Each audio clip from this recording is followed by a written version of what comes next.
ನಾಗೇಂದ್ರ ಅವರನ್ನ ಕೈ ಬಿಡಬೇಕು ಅಂತೇಳಿ ಹೇಳಿ ಮಾಡಿರ್ತಕ್ಕಂಥ ಹೋರಾಟ ಅದಕ್ಕೊಂದು ಹಂತದ ಯಶಸ್ಸು ಇವತ್ತು ಸಿಕ್ಕಿದೆ ಅನ್ನುವಂಥದ್ದು ಒಂದು ನೆಮ್ಮದಿಯ ಸಂಗತಿ.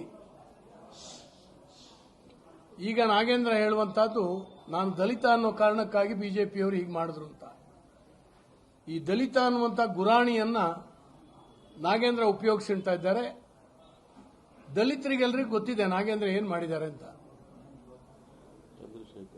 ಚಂದ್ರಶೇಖರ್ ಕೂಡ ದಲಿತ.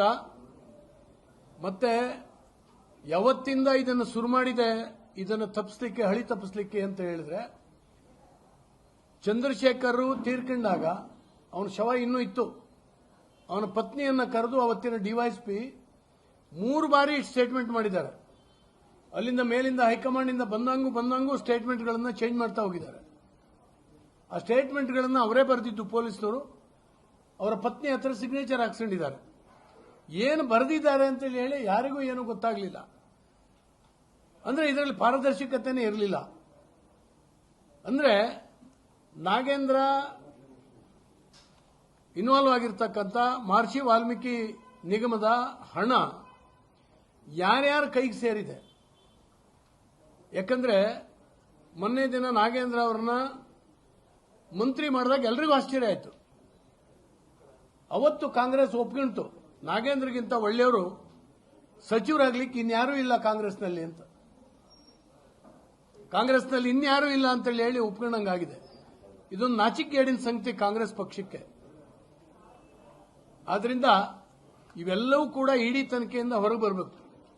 600 ಅಕೌಂಟಿಗೆ ಹೋಗಿದೆ ಮತ್ತು ಯಾರ್ಯಾರಿಗೆ ಹೋಗಿದೆ, ಹೈಕಮಾಂಡಿಗೆ ಎಷ್ಟು ತಲುಪಿದೆ. ಯಾಕಂದ್ರೆ ಇವ್ರನ್ನ ಮಂತ್ರಿ ಮಾಡಬೇಕಾದ್ರೆ ಹೈಕಮಾಂಡ್ ಜೊತೆ ಜೋತುಗಳನ್ನು ನಿಂತ್ಕೊಂಡಿದ್ರು ಇವರು ಮುಖ್ಯಮಂತ್ರಿಗಳು. ಇವರಿಗೆ ಸ್ವಾತಂತ್ರ್ಯ ಇರಲಿಲ್ಲ ಅಂತ ಹೇಳ್ತಾ ಇದ್ರು.